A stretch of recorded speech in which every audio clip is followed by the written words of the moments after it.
Hər vaxtınız xeyir olsun əziz dostlar. Mən Yadigar Nağıyev. Politologiya giriş dərslərimizə davam edirik. Bu mühazirəmizdə, yəni politologiya giriş dərsimizin 9-cu mühazirəsində biz siyasi mədəniyyət konsepsiyasını müzakirə edəcəyik. Əmin olun ki, bu mühazirəmizdən sonra sizlər siyasi mədəniyyət konsepsiyası haqqında kifayət qədər məlumata sahib olacaqsınız. Əziz dostlar, bilirəm, fərqindəyəm. Biraz ara verdik, fasilələr olur. Bu da əziz dostlar, nə ilə əlaqəli ola bilər? Bir, mənim vaxtımın hələ də kifayət qədər olmamağı. İki, Türkiyədə baş verən mitinqlərdir ki, mən də o mitinqlərdə müşahidəçi olaraq iştirak edirəm. Seçki proseslərinə baxıram və prosesləri şərh edirəm. Buna görə də çox vaxtım olmur. Analizlər yazmağa çalışıram. Qəzetləri, jurnalları, televiziyaları təqib edirəm və buna görə də çox vaxtım gedir. Digər tərəfdən də özümün akademik fəaliyyətim var ki, vaxtım get-gedə azalır. Amma əlimdən gəldiyi qədər bu mühazirələri sizlərə çatdırmağa çalışıram və əlimdən gəldiyi qədər də tez bir zamanda bu mühazirə seriyasını bitirib artıq orada tamamlayacağım ki, sonradan gələn dostlar rahat bir şəkildə izləyə bilsinlər. Həqiqətən sizə çox təşəkkür edirəm əziz dostlar. Çünki ilk gündən etibarən, yəni 2019-cu ildən bəri sizlər aktiv bir şəkildə bu kanaldan istifadə edirsiniz. Heç bir gəlir mən qazanmıram. Ancaq burada akademik bir şəkildə sizlərə tövsiyələr vermiş oluram. Və bu tövsiyələrə əsasən də hər gün demək olar ki, onlarla xəbər alıram ki, bir tələbələrimiz uğurlarını mənimlə paylaşır. Digər tərəfdən çoxlu suallar gəlir, onları cavablandırmağa çalışıram. Digər tərəfdən çoxlu istək və tələblər gəlir ki, bəs müəllim, əvvəlki mühazirələri niyə sildiniz, niyə gizlətdiniz? Biz o mühazirələrdən imtahanlara hazırlaşıb keçirdik. Mən də dedim ki, yəni əvvəlki mühazirələr zəif idi. İndiki mühazirələri daha təkmilləşdirərək yükləyirəm və bu mühazirələrlə, yəni imtahandan keçməyiniz, özünüzü təkmilləşdirməyiniz çox asan olacaq. Həmçinin bu mühazirələrdən savayı da bütün fokusumu artıq kanal fəaliyyətinə verəcəm. Kitabları oxumaq, səsli kitablar, kitabları dəyərləndirmələr kimi əlavə rubrikalar deyək. Biz buna indi nə qədər televiziya bura olmasa da rubrikalar belə fərqli belə deyək, veriliş kimi deyək, seriyalar başladacağam. Daha doğrusu bunu da qurtardıqdan sonra beynəlxalq münasibətlər nəzəriyyələri kimi, siyasi fəlsəfə kimi digər sahələrə də yönəlməliyik. Onların da mühazirələrini hazırlayıb sizə təqdim etməliyəm. Nəysə əziz dostlar, çox vaxtınızı aparmayım, mühazirəyə başlayım. Əziz dostlar, gördüyünüz kimi lazer vasitəsilə mənim əl hərəkətlərimi görə bilirsiniz çox rahatlıqla. Deməli əziz dostlar, biz siyasi mədəniyyət konsepsiyasını 5 əsas alt başlıqda dəyərləndirəcəyik. Təbii ki, bu alt başlıqların da bəziləri özü də alt başlıqlara bölünəcək ki, daha yaxşı bir şəkildə detallı, fundamental səviyyədə konsepsiyanı öyrənə bilək. Əvvəla biz əziz dostlar, siyasi mədəniyyət konsepsiyasını öyrənməmişdən əvvəl mədəniyyət konsepsiyasının qısa olaraq nə olduğunu anlayacağıq. Ardından mədəniyyətin növlərinə keçəcəyik, mədəniyyətin dəyərləndirilməsinə keçəcəyik, siyasi mədəniyyətə sonra keçəcəyik və başlayacağıq siyasi mədəniyyətin özünün növləri, yəni parokial, tabeçi və iştirakçı siyasi mədəniyyət növləri nələrdir, xüsusiyyətləri nələrdir, bunları öyrənəcəyik. Daha sonra isə politologiya sahəsində siyasi mədəniyyət tədqiqatları nələrdir, məqsəd nədir, onları müzakirə edəcəyik. Əlimdən gəldiyi qədər qısa tutmağa çalışacağam, amma bu qısa tutmaq o mənaya gəlməməlidir ki, buradakı məlumatlar ümumi məlumatlardır. Siz hər yerdən bu məlumatları əldə edə bilərsiniz. Mən burada əlimdən gəldiyi qədər özümün oxuduğum, araşdırdığım, tədqiqat apardığım və özüm yazdığım mühazirəmi sizə təqdim edirəm ki, görəcəksiniz özünüzdə artıq keçən mühazirədən etibarən mətn formatında slaydlar göstərirəm. Çünki kifayət qədər material yoxdur. Material olmadığı üçün də istəmirəm ki, çaxnaşmaya düşəsiniz. Elə buradan mətnləri özünüz slaydların şəklini çəkərək imtahana hazırlaşasınız. Bir təşəkkür etməyiniz mənə bəs eləyir. Çünki burada hələ ki bir akademik vəziyyət yoxdur. bir məqalə deyil bu. Özümün şəxsi hazırladığım mühazirədir. Gələcəkdə bu mühazirə dəyişə də bilər, təkmilləşə də bilər. Yenə də bu barədə sizə məlumat verərəm. Deməli əziz dostlar, mədəniyyət konsepsiyasının tərifindən gəlin, başlayaq. Almanca kultur sözündən gəlir mədəniyyət. Amma ərəb dilində təbii ki, mədəniyyət dediyimiz sözümüz, yəni mədəniyyət səhv etmirəmsə, daha fərqli bir səsləndirmə ilə oxunur. Ərəb dilindən gəlməkdədir. Bəlkə fars dili də ola bilər.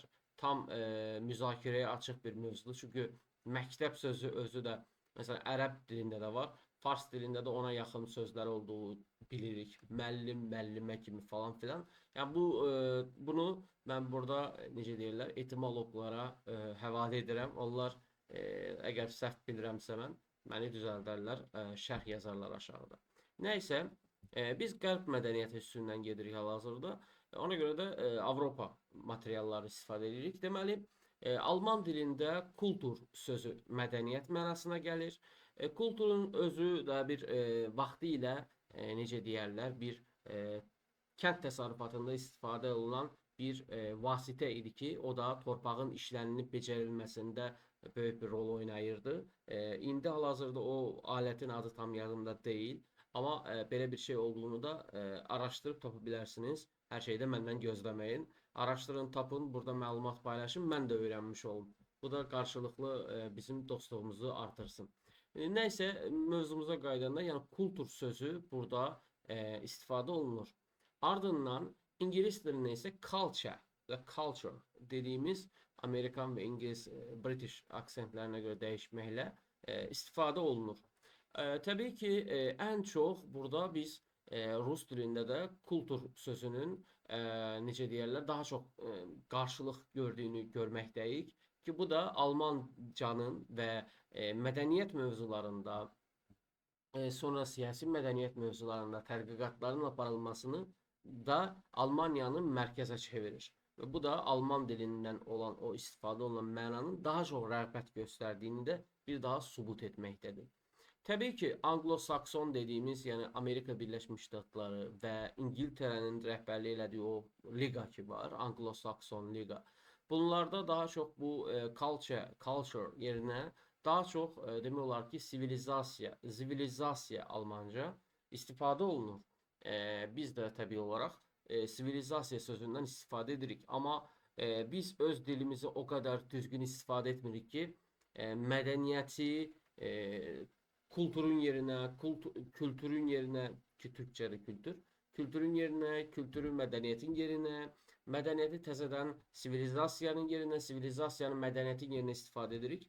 Yəni bizim əvvəla Azərbaycan dilini başda özüm olmaqla Azərbaycan dilini və izahlı lüğəti çox yaxşı bir şəkildə öyrənməyimiz lazımdır. Mən indi xaricdə yaşayıram. Məndə də istər-istəməz geriləmə olur dil səviyyəsində. Amma daha da yaxşı olmalıdır ki, məntiqini anlaya bilək, mənasını anlaya bilək.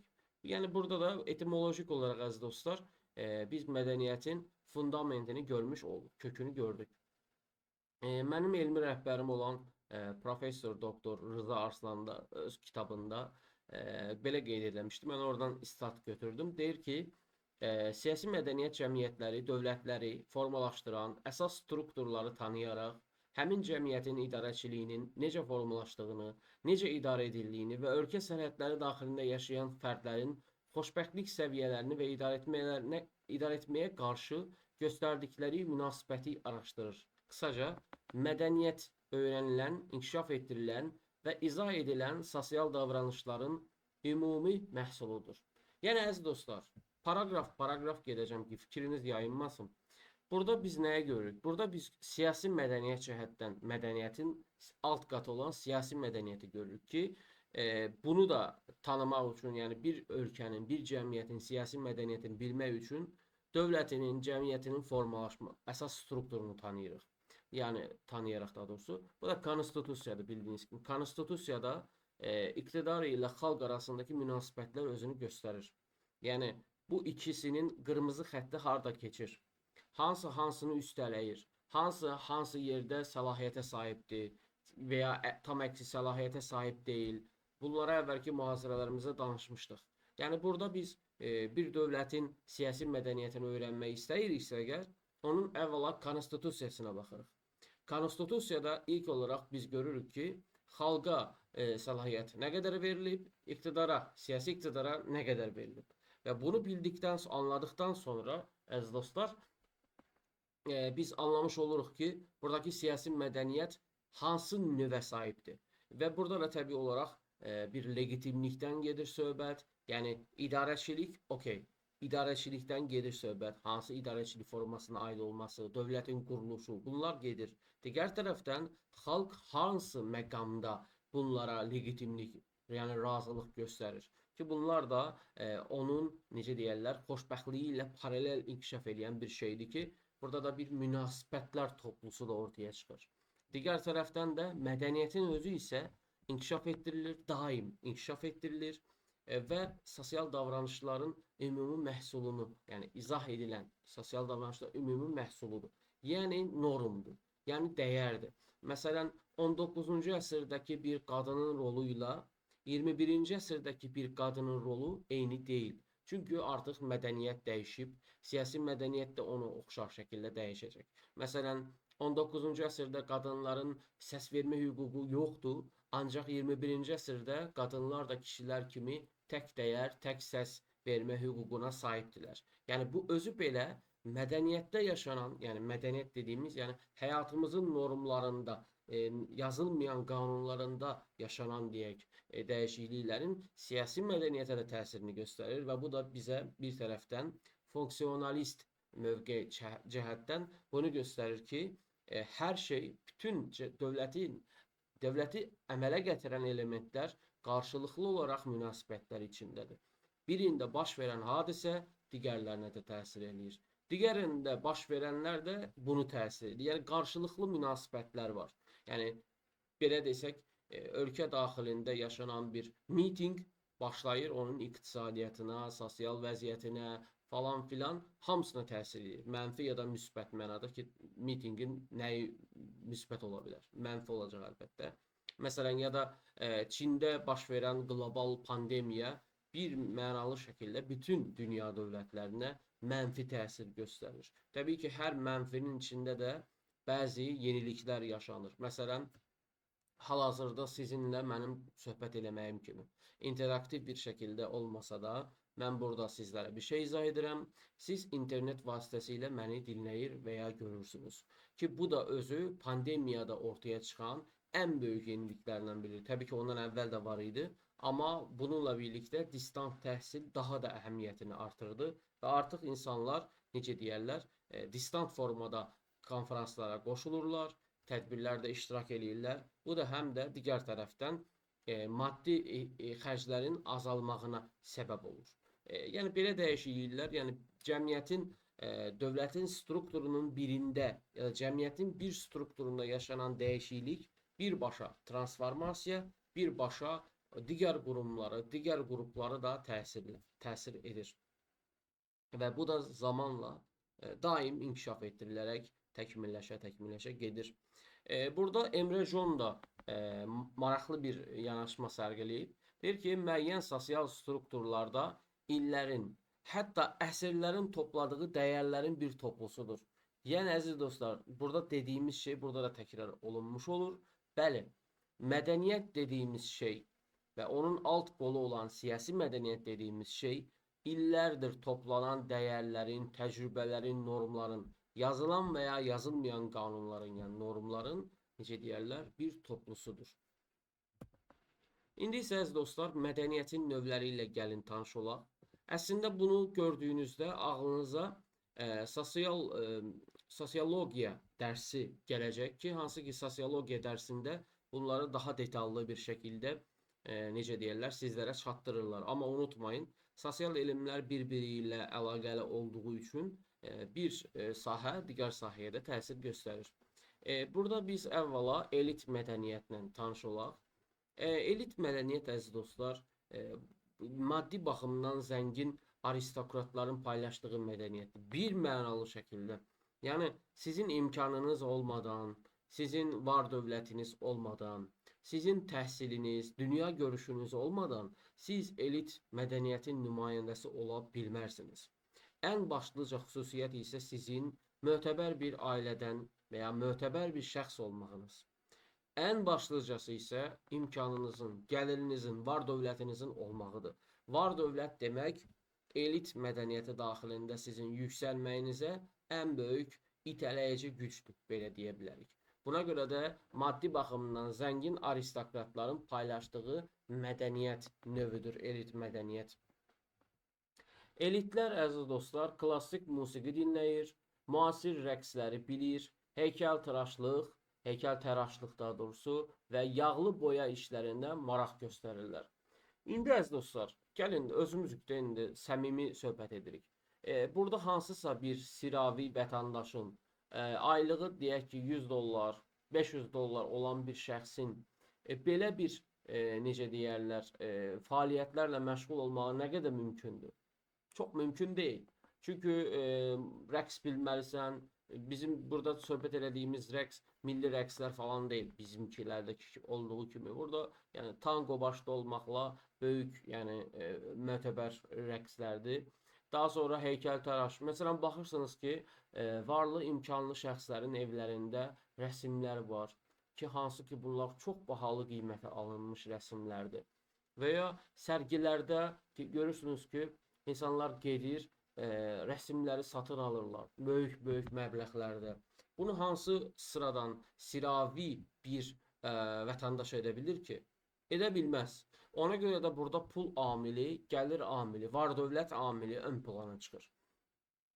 Və təbii olaraq onların həyat fəaliyyəti gəlirlərinə görə daha fərqli bir şəkildə təzahür eləyir. Siravi vətəndaşların, yəni həyatları da daha fərqli olur. Məsələn, onlar daha klassik musiqilər dinləyərkən siravi vətəndaşlar, yəni populyar mədəniyyətin nümayəndələri daha çox bayağı mahnılar da dinləyirlər, xalq mahnıları da dinləyirlər. Yəni belə fərqliliklər çoxdur. Yəni həyat fəaliyyətində, günlük yaşayışda çox fərqlər var. Yəni dediyimiz kimi elit mədəniyyət seçilmiş şəxslərin, necə deyərlər, ya da seçilən şəxslərin, var dövləti olan imkanlı şəxslərin hakim olduğu bir qrupdur. Populyar mədəniyyət isə əziz dostlar, cəmiyyətin əksəriyyəti tərəfindən paylaşılan dəyərlərdir. Hamı demək olar ki, bu qrupun üzvü ola bilir. Bu populyar mədəniyyət əslində popular sözündən gəlir ki, bu da xalq deməkdir. Yəni xalq mədəniyyəti. Çoxluğun təşkil elədiyi bir mədəniyyət növüdür ki, burada hamımız daxilik bəlkə də. Təbii ki, elmlə məşğul olan insanların hamısını bura daxil etmək qeyri-mümkündür. Mən məsələn özümü populyar mədəniyyətin nümayəndəsi olaraq hiss etmirəm. Amma mən elit mədəniyyəti ilə populyar mədəniyyət arasındayım. Yəni mənim daha çox gəlirim olmalıdır, daha çox özümü təkmilləşdirməliyəm ki, mən elit mədəniyyətə daxil ola bilim. Ki mənim hələ də yəni buna bir müəyyən qədər imkanım çatmamaqdadır. Özümü təkmilləşdirməyə çalışıram hər cəhətdən, amma mən belə elit mədəniyyətə daxil ola bilmirəm. Amma populyar mədəniyyətin də demək olar ki, bir çox şeyini inkar edirəm. Yəni adi bayağılıqdır, mizah anlayışıdır ki, bunlardan uzaq durmaya çalışıram. Burada da yəni dediyimiz kimi insanların, yəni bu populyar mədəniyyət nümayəndəsi olan insanların istehlak elədiyi mallar və xidmətlər çox ucuzdur, uyğun qiymətədir. Yəni gündəlik kafeyə getmək, restorana getmək, təbii ki, restoranın dərəcəsi də dəyişir və ya şəhərdə gəzmək, sinemaya getmək. Bunlar daha bəsit, daha ucuz istehlak oluna biləcək bir şeylər. Məsələn, bir elit mədəniyyətin nümayəndəsi operaya gedərkən populyar mədəniyyət nümunəsinin operaya getməyi və operadan zövq almağı eyni deyil. Operaya gedən insan daha oxumuş, daha dünya görüşü yüksək olan, daha ölçülü olan bir insandır, amma daha çox populyar mədəniyyətdəki daha bayağı pop mahnılara üstünlük verən, daha belə qışqırmaq, bağırmaq, səs salmaq istəyən, necə deyərlər, qruplara şamil edir ki, bu da adətən xalqın çoxluğu bu qrupa daxil olur ki, məsələn, filmə getmək, futbol oynamaq kimi daha bəsit şeylərə üstünlük verirlər. Yəni bunlar mədəniyyətin növləri idi ikisi. Bir də bunların heç birinə daxil olmayan qarşı mədəniyyət dediyimiz, yəni bu mədəniyyətlərə, ümumi mədəniyyət normlarına uyğun olmayan qruplar var ki, bunlar mövcud gələnəklərin, ənənənin tam əksinə bir şəkildə hərəkət eləyirlər və bunları çox vaxtda rədd edirlər. Məsələn, klassik cəmiyyətlərdə, ənənəvi cəmiyyətlərdə qeyd elədiyimiz kimi ata ailədə əsas rol, aparıcı rola sahibdir. Düzdürmü? Yəni populyar mədəniyyətdə də bu dəqiqə bir çox dövlətdə, Avropa dövlətlərində də demək olar, bəziləri istisna olmaqla, hələ inkişaf edənlər istisna olmaqla deyək, biz görürük ki, ata ön plandadır, qadın arxa plandadır. Amma qarşı mədəniyyət, məsələn, bunu tamamilə rədd edə bilər. Onsuz da elit mədəniyyətdə bu çox özünü göstərmir. Adətən qadın və kişi bərabərliyi olur, amma onlar da təbii ki, yerləşdiyi cəmiyyətə görə buna oxşar ola bilib, qadın arxa plana keçə bilir. Amma qarşı mədəniyyət onlara, belə deyək də, ənənələrin, gələnəklərin dediyi o normları qəbul etməyərək özləri alt bir normlar yarada bilirlər. Özləri inandıqları bir şeyə istiqamətlənə bilirlər. Yəni demək olar ki, insanların, yəni çoxluğun yaşayışının tam ziddinə həyat, fəaliyyət yaşayırlar. Onların normlarına uyğun yaşamırlar. Bunlar da adətən, yəni gənclərdir. Bunlar da hansı dominant mədəniyyətə qarşı çıxırlar. Yəni hippilər məsələn. Hippilər daha doğrusu. Hippilər məsələn Amerikada ortaya çıxanda müharibə əleyhinə çıxdılar və sonradan eşq, sevgi, gitara ilə mahnı ifa etmək kimi şeylərlə birlikdə bütün demək olar ki, bir yerdən sonra populyar mədəniyyətə çevrildilər. Amma məsələn biz Almaniyada da hələ görə bilirik, dazlak dediyimiz qruplar ki var, hansı ki saçlarını sıfıra vurdurub öz tipləri olaraq yaşayanlar, hansı ki bunlar daha çox motosiklet sürərək, bir qrupa şəklində xuliqan tərzi həyat yaşayaraq fəaliyyət göstərirlər. Təbii ki, onlara baxaraq bir şey eləmək istəyən insanlar da var. Onlara özünü oxşatmaq istəyənlər. Amma bunlar yenə də o cəmiyyətin normlarına əməl etməyən alt qruplar olaraq qalmaqdadır. Digər tərəfdən də qarşı mədəniyyət olaraq. Buddistlər də məsələn hani buna aid edilə bilər ki, məsələn çoxluğu müsəlman olan, misal üçün deyirəm, ütopik bir formada İran məsələn ya da Səudiyyə Ərəbistan çoxluq müsəlmanlardan təşkil olunub. İndi nə qədər məzhəblər falan olsa da, deyək ki, bu qədər insanın içərisində 99.9% insan müsəlmandır. İçərisindən 0.1%, 0.1% buddist var. Yəni nə olacaq təbii olaraq?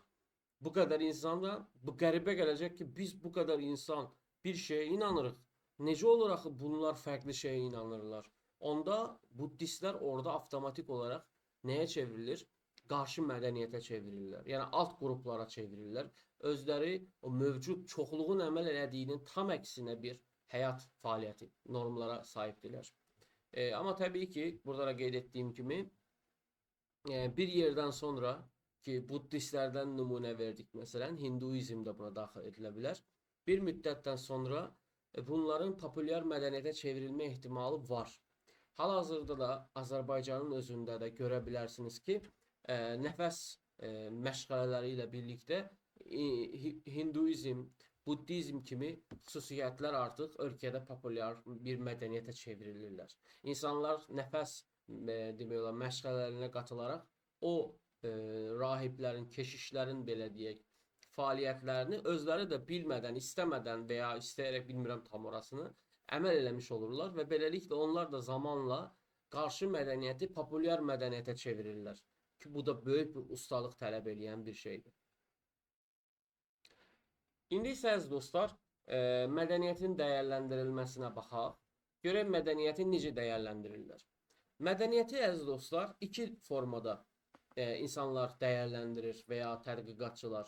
Bir etnosantrik və ya etnosentrik mövqeyidir ki, bu A cəmiyyətindən baxaraq B cəmiyyətini tədqiq eləməyə gəlib çıxır. Məsələn, az əvvəl də dediyim kimi əziz dostlar, İrandan baxıb bir xristiyan dövlətini tədqiq eləmək. Onlar niyə müsəlman deyil, onlar niyə belə deyil, onlar niyə bizim kimi yaşamırlar və ya tam əksinə ki, adətən də bu belə olur. Avropa Məsələn, Avropa tədqiqat aparır. Bəzi politologlar deyək də, hamısını aid eləməyək, çünki çox keyfiyyətli insanlar var bu sahədə. Onlar gəlirlər, məsələn, Samuel Huntington məsələn, gəlir bir Orta Asiya və ya Mərkəzi Asiya və ya Yaxın Şərqdəki bir cəmiyyəti götürür, Fransa ilə müqayisə edir. Deyir ki, a, nə qədər bunlar geri qalıblar, nə qədər geri qalıblar, biz belə üstünük, biz elə üstünük. Amma bu səhvdir. Sən Fransa olaraq neçə yüz il bundan əvvəl yaranmış bir quruluşa sahib olan bir formalaşmış bir belə deyək də bir toplusan, cəmiyyət toplususan ya da siyasi mədəniyyət toplususan, yığmısan materialı, yığmısan bilgiləri, məlumatları özündə birləşdirmisən. Nə qədər praktikan var, nə qədər inqilab yaşamısan falan filan. Amma onlar elə yaşamayıb. 10 il, 15 il ərzində yaranan bir cəmiyyət və ya dini fərqliyi olan bir cəmiyyəti sən Avropanın gözündən baxıb xristian gözü ilə və ya heç ateist, ultraliberal gözü ilə baxıb deyə bilmirsən ki, bunlar niyə ateist deyil, bunlar niyə müsəlmandır. Bunu dediyin vaxt etnosentrik mövqeyi sərgiləmiş olursan ki, bu da adətən qərəzli bir mövqeyidir. Çünki sən öz cəmiyyətinə görə digər cəmiyyəti dəyərləndirmiş, mühakimə etmiş olursan. Amma mədəni relativizm dediyimiz bir konsepsiya ki var. Burada tədqiqatçı gedir o cəmiyyətin daxilindəki özünün dəyərlərini, dinamikalarını yaxşı təhlil edir və bilir, anlayır ki, orada niyə hələ müsəlmançılıq var? Nə üçün var? Hansı səbəbi var? Və ya niyə xristianlıq var? Niyə xristian bir dövlətdə ateizm yüksəlməkdədir? Niyə müsəlman dövlətdə deizm yüksəlməkdədir? Sən gedib o cəmiyyətin özünün daxilindən araşdıranda onu bir qərəz olmadan, bir hipotez olmadan öyrənmiş olursan ki, bu da ground theory dediyimiz ground yəni fundamentlənmiş nəzəriyyə ilə açıqladığın zaman, yəni hipotezin olmur, amma onları yaşayaraq, görərək, bilərək, kodlaşdıraraq anlayırsan ki, bəli, bunlar buna görə bu seçimi ediblər. Amma ondan əvvəl belə bir yanaşma etməyib öz cəmiyyətinə görə onu dəyərləndirəndə bu artıq qərəzli, səhv bir indeduktiv bir metod ortaya çıxmış olur. İndi isə gəldik əziz dostlar siyasi mədəniyyətin növlərinə. Siyasi mədəniyyətin əziz dostlar 3 əsas növü var. Bunlar birincisi parokial mədəniyyətdir, ikincisi tabe mədəniyyətidir, üçüncüsü isə iştirakçı siyasi mədəniyyətdir. Gəlin bunları ayrı-ayrılıqda öyrənək və əmin olun ki, bunu öyrəndikdən sonra siz çox yaxşı bir şəkildə cəmiyyətləri oxuya biləcəksiniz. Cəmiyyətləri oxumaqla qalmayacaqsınız. Həmçinin o cəmiyyətin niyə o vəziyyətdə olduğunu da anlayıb, demokratiya kimi konsepsiyalar ki danışmışdıq, demokratiya konsepsiyasının niyə Fransada işlədiyini, yəni onlara görə yaxşı bir şəkildə işlədiyini, bizə görə daha sonra bu regiona görə yaxşı işlədiyini, niyə bizdə deyəndə, yəni Afrikada, məsələn, Yaxın Şərqdə niyə onların demokratiya modelinin işləmədiyini görmüş olacaqsınız. Və anlayacaqsınız ki, demokratiya bir idarəçilik formasından əvvəl bir siyasi mədəniyyətdir. Yəni Fransız modeli demokratiya ilə Yaxın Şərqdəki hər hansısa bir dövlətin demokratiyası adı eyni olsa da funksiyası tamamilə fərqlidir. Meksika ilə İngiltərə arasında olduğu kimi, Meksika ilə Amerika Birləşmiş Ştatları arasındakı olduğu kimi demokratik idarəçilik sistemi mənimsənilə bilər. Amma xalqın, cəmiyyətin siyasi mədəniyyəti ona cavab verirmi? Və ya verirsə, o hansı məqamlarda verir? Yəni, hansı məqamda bu demokratdır və ya deyil? Ki, biz burada əslində demokratiya haqqında ümumbəşəri bir necə tərif verməkdə çətinlik çəkirik. Çünki bu nisbidir. Hər cəmiyyətin özünə məxsus bir demokratik siyasi mədəniyyəti var. Nəysə, əziz dostlar, bu barədə geniş danışacağıq onsuz da. Yəni, burada əvvəla biz parokial mədəniyyətdən çıxış eləməliyik. Bu mədəniyyətin üzvləri dar dünya görüşünə sahibdirlər, yalnız yerli məsələlərə diqqət edirlər və siyasətlə maraqlanmırlar. Yəni, qəbilələr, tayfalar buna aiddir. Afrikadakı hər hansısa bir qəbilə, tayfa buna aiddir.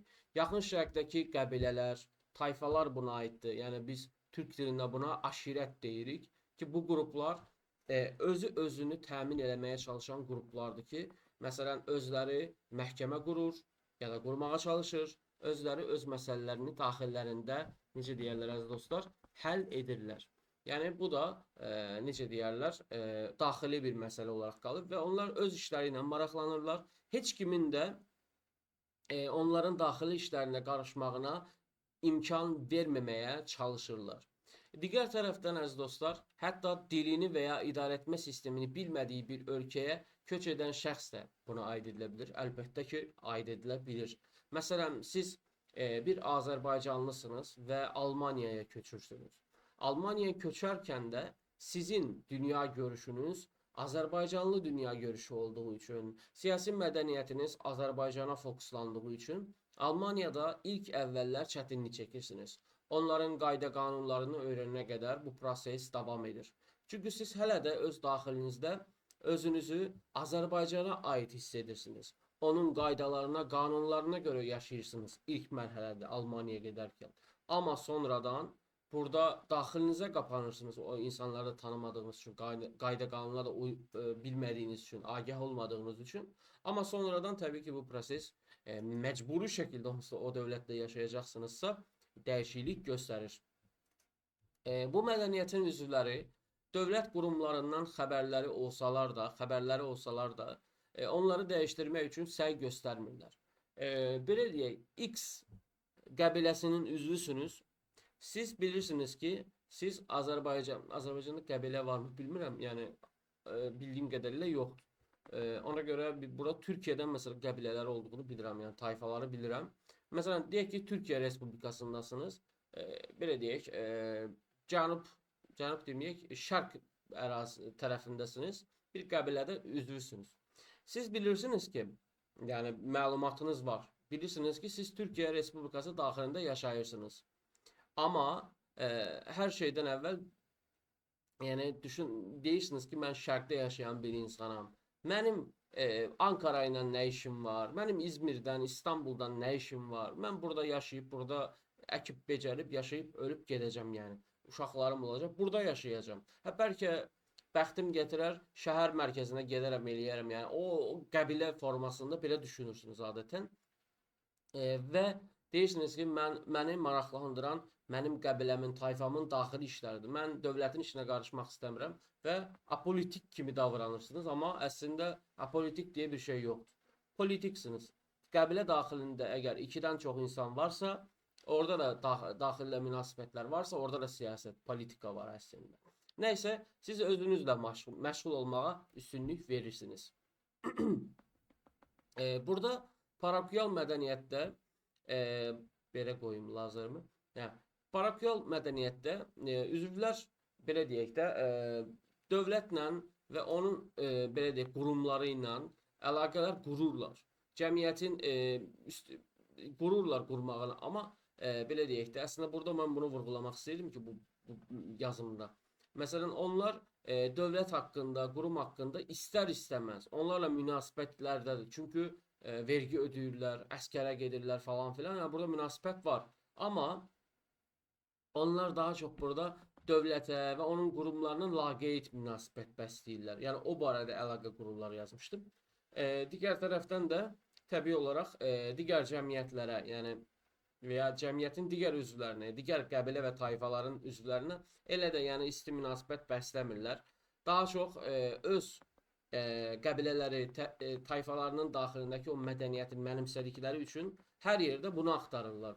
Axtarmadıqları, görmədikləri yerdə də o insanlara müsbət bir reaksiya vermirlər. Təbii ki, bunlar demək olar ki, fərqli də təzahür eləyə bilər, amma adətən ümumi mənada belə özünü göstərir.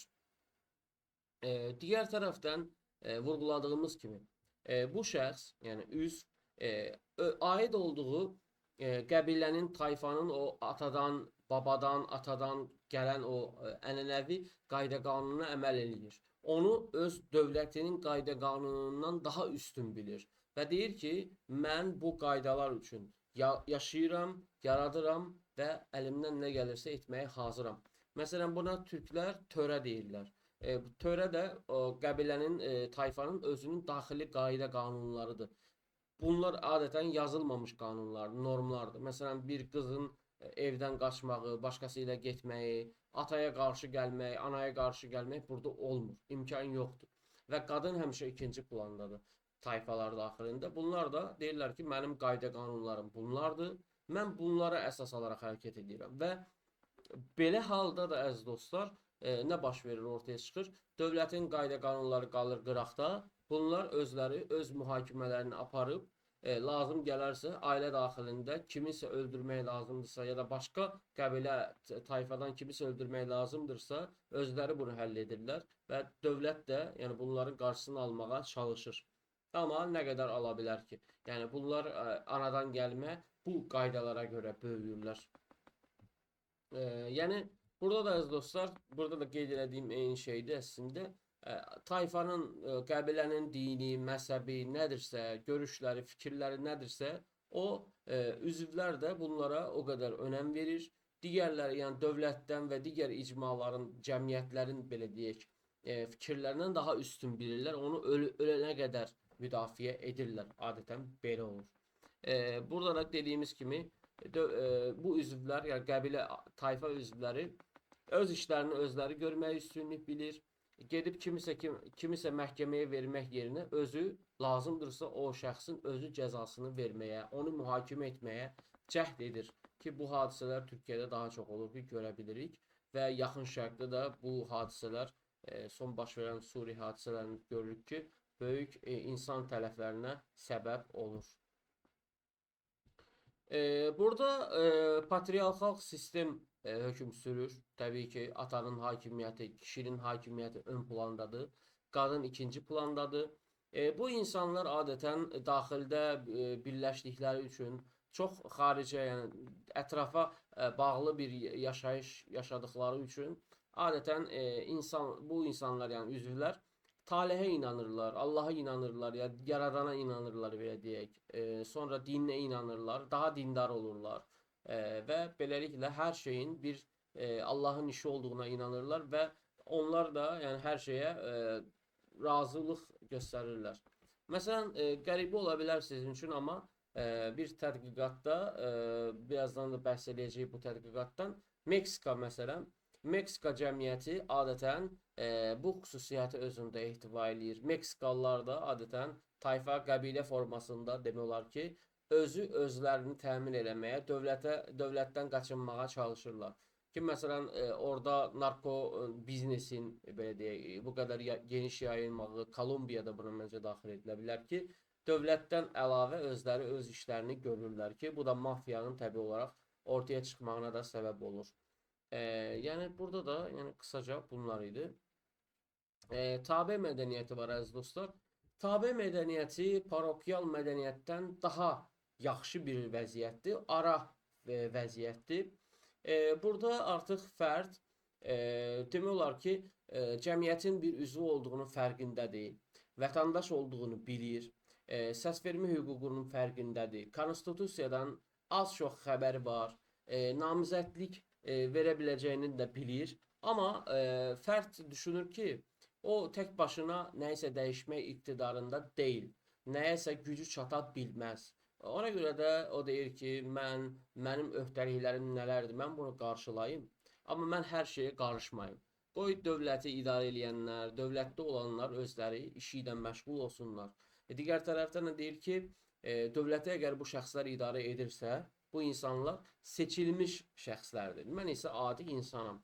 Mənim səsimlə, mənim hərəkətimlə onlara nəsə təsir göstərmək çox da effektiv olmaz. Amma fərd özü bilir ki, bir vətəndaşdır.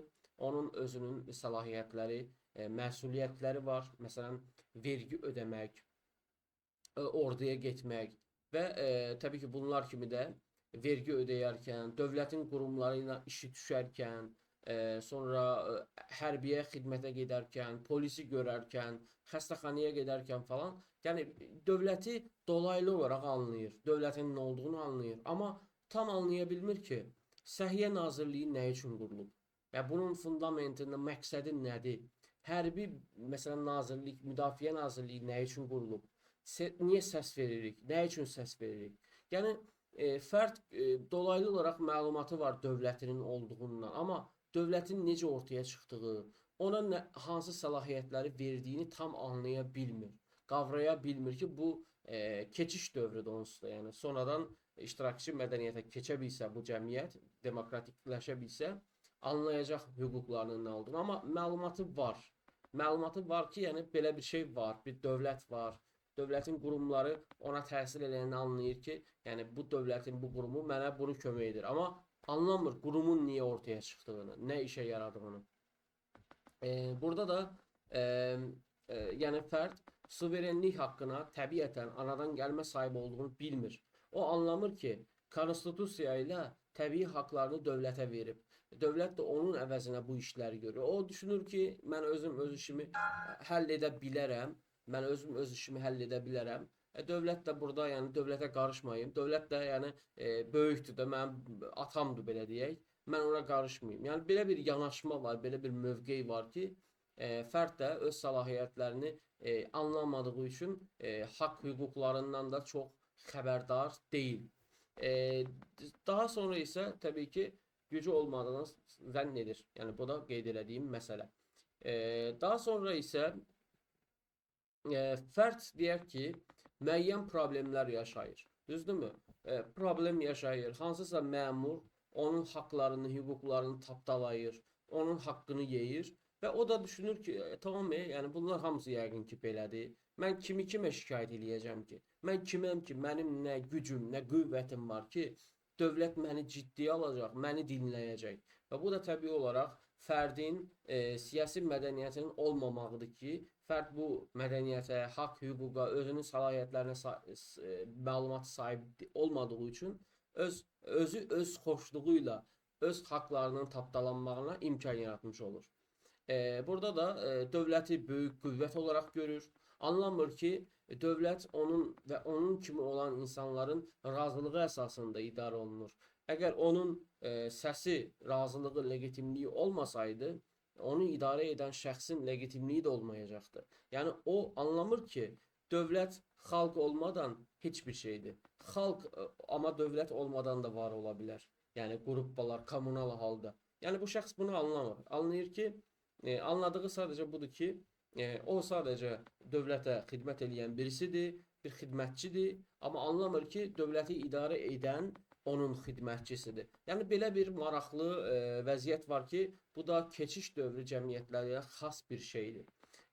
Demokratikləşmək əvəzinə daha çox yəni mövcudu qorumağa çalışır. Məsələn, bu siyasi mədəniyyətin hakim olduğu cəmiyyətlər adətən konservativ olur. Yəni bunlar deyir ki, hər hansısa bir etiraz yaşanmasın, hər hansısa bir necə deyərlər, bir etiraz dalğası artmasın, mövcud olan davam eləsin. Çünki o şəxs alternativ bir cəmiyyətə hazır deyil. Alternativ bir siyasi prosesə hazır deyil. Anlamır, bilmir ki, mövcud vəziyyət dəyişsə nə ortaya çıxacaq. Yəni bu da siyasi savadla əlaqəlidir, sosiallaşmaqla əlaqəlidir, gəlir vəziyyəti ilə əlaqəlidir, dünya görüşü ilə əlaqəlidir, siyasi mədəniyyətlə əlaqəlidir ki, bu şəxs bunlara agah olmadığı üçün, kifayət qədər maddi və mənəvi resursu olmadığı, sərmayəsi olmadığı üçün konservativ davranır və deyir ki, tamam, mən sabitlik olsun, istiqrar olsun, mən susum, mən hərəkət etməyim, dəyişikliyə çox belə dəstək də verir. Məsələn, belə deyir, hökumət yeni bir dəyişiklik dalğası başladır. Deyir ki, qız uşaqları oxuyacaq. Məsələn, qadınlar, kişilərlə qadınlar bərabərdir. Hökumət belə bir dalğanı başladır. Bu şəxs sabitliyi qorumaq adı altında bu hökumətin başlatdığı, necə deyərlər, layihələrə qarşı çıxır. Layihələri dəstəkləmir, ona etiraz göstərir, bilərək ya da bilməyərəkdən. Ya bu da yəni onu göstərir ki, bu tabe mədəniyyəti keçiş dövrüdür. Heç olmasa parokial mədəniyyətdən daha yaxşı bir vəziyyətdir. Çünki özünü heç olmasa bu qapalıqdan fərd çıxardıb, artıq cəmiyyətin daxilində fəaliyyət göstərir. İştirakçı siyasi mədəniyyət isə demək olar ki, ən son, ən ideala yaxın bir siyasi mədəniyyətdir ki, burada mən bir şey vurğulamağı unutdum əziz dostlar. Burada məsələn ABŞ məsələn ABŞ deyək, indi Azərbaycan dilində. Məsələn burada əvvəl, yəni ABŞ müstəqillik qazanmamışdan əvvəl İngiltərənin bir koloniyası olduğu dövrdə o demək olar ki, tabe mədəniyyətə sahib idi. Çünki İngilislərə, Britaniyaya vergi ödəyirdilər. Onların dövlətdən çox da xəbərləri yox idi. Amma sonradan tütün plantasiyalarının artmağı və digər yaşanan proseslər, Fransanın maddi dəstəkləri nəticəsində məktəbləşmə ilə birlikdə ABŞ-də demək olar ki, bir çox reformlar edildi və müstəqilliyə gedən proses başlanıldı. 1776-cı ildən sonra, müstəqilliyin elan edilməsindən sonra isə bu proses sürətləndi və ABŞ cəmiyyəti birbaşa demək olar ki, tabe mədəniyyətdən iştirakçı siyasi mədəniyyətə keçmiş oldu əziz dostlar. Məsələn burada da İtaliya, məsələn biz qeyd eləməliyik ki, İtaliya hələ də tabe mədəniyyətə sahibdir. İtalyanlar da hələ ki iştirakçı siyasi mədəniyyətə tam olaraq keçə bilməyiblər. Təbii ki, orada da keçə bilməməklərin səbəbi avtoritar idarəçilik sisteminin uzun müddət hakimiyyətdə qalmağı idi. Ondan əvvəlki proseslərdə də mütləq monarxiyaların hakim olmağı idi ki, siyasi mədəniyyət İtaliyada da digər Avropa dövlətləri ilə müqayisədə təkmil daha inkişaf edə bilməmişdi. Burada əziz dostlar, iştirakçı siyasi mədəniyyətə qayıdaq. İştirakçı siyasi mədəniyyət əvvəlki, yəni o iki parokial və tabe siyasi mədəniyyətlərdən fərqli olaraq ideala yaxındır. Qeyd elədiyim kimi, bu daha çox müasir və inkişaf etmiş dövlətlərdə, cəmiyyətlərdə hakim olan bir siyasi mədəniyyət növüdür. Burada fərd artıq anadan gəlmə səlahiyyətlərinin fərqindədir. O bilir ki, suverendir, azaddır, öz ruhu, bədəni və düşüncələrində azaddır və o anlayır ki, dövlət nədir, dövləti kim yaradıb, dövlət necə yaranıb, dövlətin qurumları nələrdir, səlahiyyətləri nələrdir və o bilir ki, dövlət və dövlət onun maraqlarını təmin edən bir aparatıdır və hakimiyyət, hökumət, siyasi iqtidar isə onun maraqlarını reallaşdıran, onun seçdiyi xidmətçiləridir. Ona qulluq edən, ona xidmət edən insanlardır ki, müəyyən bir dövrə qədər bəyənməsə onları dəyişdirə bilir. Bunun iqtidarına sahib olduğunun fərqindədir.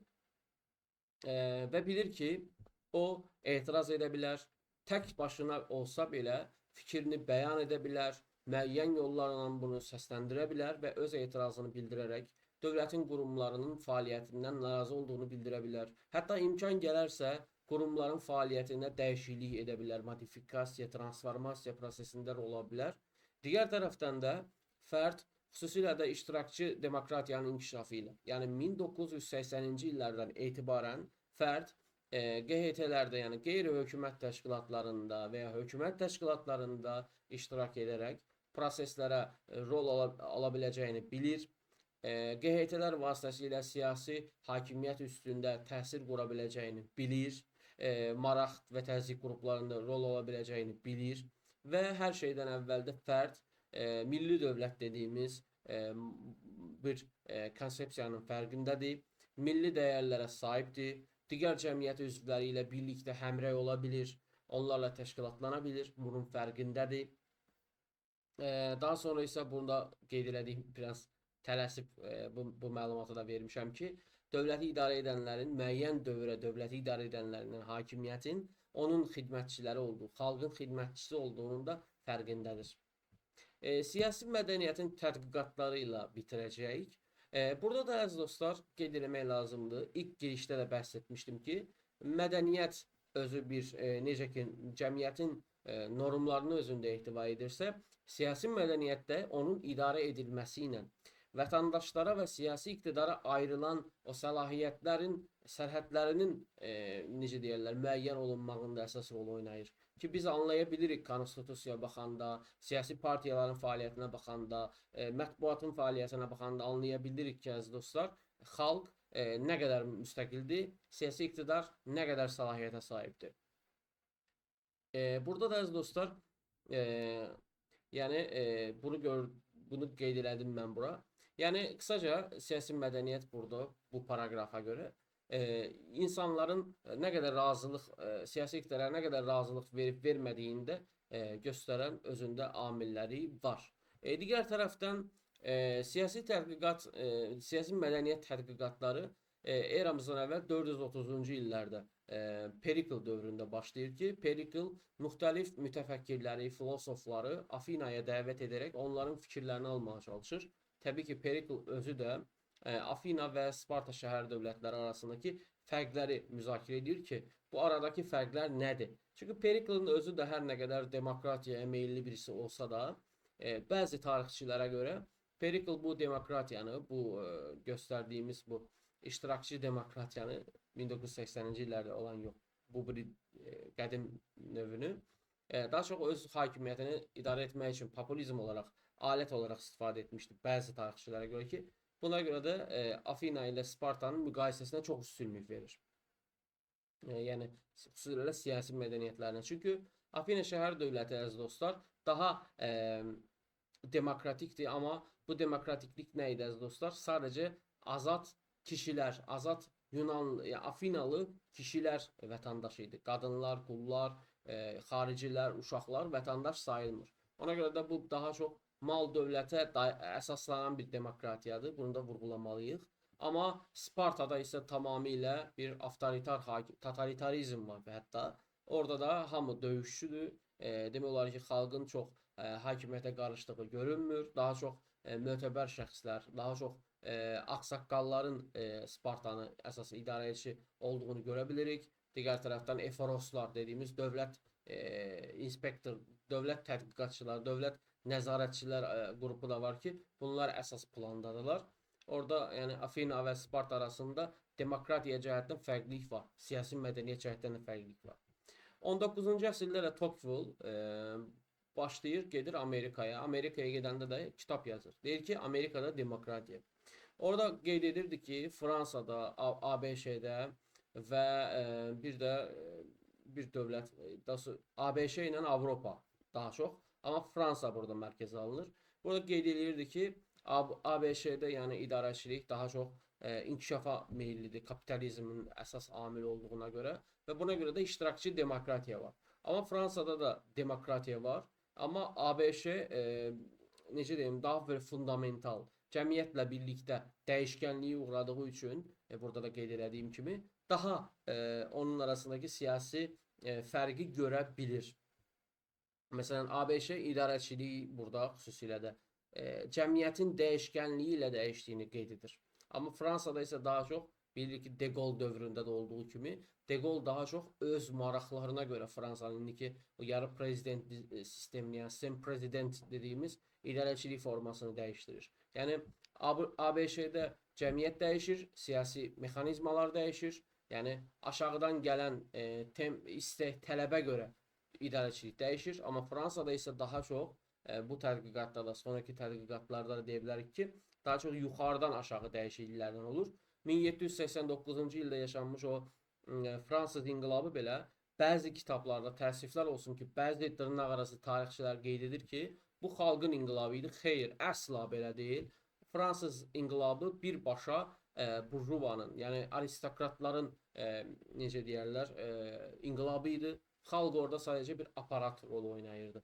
O dövrdə hansı xalqdan danışa bilərik ki, insanların nə azad seçim hüququ var, nə də təhsilləri var, nə də gəlirləri var. Orada əsas rol oynayanlar Jean-Jacques Rousseau kimi mütəfəkkir, imkanlı olan şəxslər idi ki, bunlar yəni əsas rolu oynayırdı. Sonra təbii ki, Jacoben diktaturası dövründə də özlərinin çoxsunun sonu gəlmiş oldu.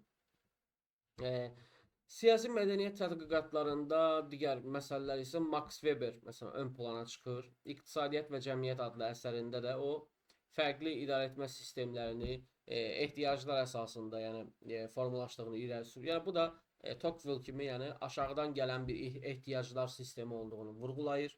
İqtisadiyyatın Marxın da bildirdiyi kimi siyasəti və digər qurumları formalaşdırdığını burada göstərir. David Easton da birbaşa sistem nəzəriyyəsində siyasi mədəniyyəti təhlil edir. Buna görə də yəni fərdlərdən müstəqil və obyektiv olduğunu bildirir siyasi mədəniyyətin. Fərdlər bu normlara hörmət edərək onları qəbul edirlər deyir. Digər tərəfdən də sistemin necə deyərlər, işləkliyi baxımından əhəmiyyətli olaraq gördüyü də siyasi mədəniyyətin bir-birinə uyğunlaşmağıdır. Siyasi mədəniyyət və siyasi sistemin. Əslində burada da əziz dostlar, Max Weber'in, Tocqueville'in, David Easter'ın da dedikləri bir mənalı nədir? Alt struktur, Marx'ın dediyi kimi üst strukturla uyğun bir şəkildə hərəkət etməlidir. Yəni iqtisadi münasibətlər siyasi münasibətləri dəyişdirir. Yəni altdan gələn istək və tələblər. Məsələn, Gabriel Almond və Sidney Verbada siyasi tədqiqatlarla məşhur olan siyasi belə deyək də politoloqlardır qısacası. Onlar da yəni az əvvəl dediyimiz o Almaniya, İtaliya, Meksika və daha doğrusu indi deyəcəyimiz bu üç dövlət, daha doğrusu ABŞ, Böyük Britaniya, Almaniya, İtaliya, Meksika orada qarışdırdım. Bunların siyasi mədəniyyətlərini necə deyirlər, müqayisə edərək siyasi mədəniyyət fərqlərini ortaya qoyurlar. Səhv etmirəmsə bunun davamında varsa, burada məsələn onu yazmamışam. Amma gəldikləri nəticə o dövr üçün əziz dostlar belə idi ki, ABŞ-də müstəqillikdən sonra bir iştirakçı siyasi mədəniyyət hakim olub. Böyük Britaniyada həm parokial, həm iştirakçı, həm də tabe siyasi mədəniyyətə hakimdir. Bəzi yerlərdə məsələn Şotlandlılar, Uelslilər və İrlandlılar özləri daha parokial, daha içə qapalıdırlar. Yəni özlərinə qapalıdırlar. Digərləri ilə əlaqə qurmaq istəmir, hətta müstəqillik axtarırlar ki, bu mənada parokialdılar. Digər tərəfdən bəzi qruplar dövlətin fərqinə varsalar da, agah olsalar da onu dəyişdirməyə iqtidarlı olduqlarını düşünmürlər. Məsələn, bəzən Şotlandlılar 97-də böyük bir tələb oldu. Onlar belə düşünmürdü ki, Birləşmiş Krallıq, yəni İngiltərə deyək, onlara belə muxtariyyət verəcək, amma muxtariyyət qazandılar. Sonra isə amma yenə də bəzi tərəflərin belə deyək, dəyişiklik edəcəklərinə inanırlar, bəziləri isə inanmırlar. Almaniyada daha çox dediyimiz kimi həm iştirakçı mədəniyyət var, həm də tabe mədəniyyəti var, Adolf Hitlerdən qalan travmaya görə. İtaliyada da demişdik bir tabe mədəniyyəti hakimdir, iştirakçı mədəniyyətlə birlikdə. Meksikada isə biz hələ də tabe mədəniyyətin hakim olduğunu görürük. Bu iki şəxsin tədqiqatına görə. Burada isə biz siyasi mədəniyyət tədqiqatlarının ən çox da yəni fərdlərə, sosial qruplara, cəmiyyəti analiz edərək bir tövsiyələr toplusu təklif elədiyini görməkdəyik ki, biz əsas burada yəni inqilabi prosesləri, ictimai dəyişiklikləri daha çox siyasi mədəniyyət müzakirə edir. Az əvvəl də dediyimiz kimi bir parokial siyasi mədəniyyətin hakim olduğu cəmiyyətdən tabe mədəniyyətinə, siyasi mədəniyyətinə keçiş belə özü bir dəyişiklik sxeması olduğunu göstərir. Digər tərəfdən və ya tabe siyasi mədəniyyətdən iştirakçı siyasi mədəniyyətə keçmək də böyük bir dəyişiklik və ya inqilabi bir yoldur ki, bunu əvvəlcədən proqnozlar verərək qeyd edə bilirlər ki, bax belə bir dəyişiklik hissi var. Buna görə bir tədbir alın. Yoxsa burada elita nəzəriyyəsində də olduğu kimi altdan gələn tələb üstü dağıda bilər. Yeni elitanı formalaşdıra bilər ki, buna görə də siyasi mədəniyyət tədqiqatları hələ də aktuallığını qoruyur. Nə qədər aktual olmadığını qeyd edən politoloqlar olsa da. Burada da yəni dediyimiz məqamları biraz da genişləndirmişik. Yəni burada xüsusilə də 1980-ci illərdən sonra artıq ön plana çıxan şeylər nə idi? İnsanların pozitivizmin tam əksinə, insanların dəyərləri, ideologiyaları, fikirləri, maraqları da bu prosesin içinə daxil olundu ki, daha rəngarəng tədqiqat ortaya çıxmış olsun. Burada da Mümtazar Türkönədən mən yəni kitabından götürmüşdüm ki, o da qeyd edirdi ki, nə qədər siyasi mədəniyyət tədqiqatlarının məşhurluğu azalsa da, amma hələ də qurumların və cəmiyyətin analizlərində demək olar ki, bir vasitə olaraq qəbul olunur. O da hətta deyirdi ki, rəsmi institutların arxasında duran sosial münasibətləri anlamaqda mühüm bir vasitə olaraq qəbul edilir. Bunu da bir toparlayıb mühazirəni tamamlayayım. Bəli, əvvəl məsələn 1950-ci illərdə xüsusilə də məntiqi pozitivizm çox böyük bir yüksəlişə keçdi. Və artıq dedilər ki, insanları biz dəyərlər falan olmadan təhlil eləyək. Çünki insanlar maraqlarına görə hərəkət edən, davranış göstərən varlıqlardır. Onlar yəni dinə, inanca görə yox. Yəni onlar müsəlman olan belə maraqlarına görə, iqtisadi amilə görə güc əldə etmək üçün xristian kimi də düşünə bilər. Xristian da müsəlman kimi düşünə bilər və ya tam əksi, məsələn, sosialist birisi iqtisadi maraqlarına görə sağçılar kimi də düşünə bilər və ya sağ bir partiyaya gedib üzv ola bilər. Belə bir amillər olduğu düşünülürdü. Amma 1980-ci illərdən sonra artıq tamamilə bu dəyişdi. Anladılar ki, səhv ediblər. Anladılar ki, dəyərləri, inancları, yəni ideologiyaları işin içinə daxil eləmək lazımdır. Çünki insanlar buna görə mübarizə aparırlar. Və beləliklə də dedilər ki, biz sadəcə konstitusiyaya, sadəcə qanunlara baxaraq şərh verə bilmərik. Məsələn, belə deyək də, hər bir dövlətin konstitusiyasına baxdıqda görürsüz ki, konstitusiyasında demokratik olduğu falan filan yazılıb. Amma bu yazılı olaraq, formal olaraq, rəsmi olaraq belədir. İnformal olaraq, yəni qeyri-rəsmi olaraq onun praktikasına baxdıqda isə görürsüz ki, xeyr, bu demokratik deyil və ya deyilsə niyə deyil? Demokratikdirsə niyə fərqlidir? Bunları da yəni siyasi mədəniyyət tədqiqatları göstərir, özündə ehtiva edir. Belə əziz dostlar, izlədiyiniz üçün təşəkkür edirəm. Bugün əlimdən gəldiyi qədər sizlərə siyasi mədəniyyət konsepsiyasını izah etdim. Ümid edirəm ki, faydalı oldu. Ümid edirəm ki, sizin axtardığınız suallara cavab tapmış olarsınız. Mən də biraz geriyə çəkildiyim üçün kameradan uzaqlaşmış oldum. Ümid edirəm ki, bu sıxıntı olmaz əziz dostlar. Çünki biraz ergonomik deyək də olmağa çalışırıq ki, daha uzun müddət fikrimizi çatdıra bilək ki, 1 saat olub əziz dostlar. Növbəti mühazirədə görüşmək ümidi ilə sağ olun, özünüzə yaxşı baxın.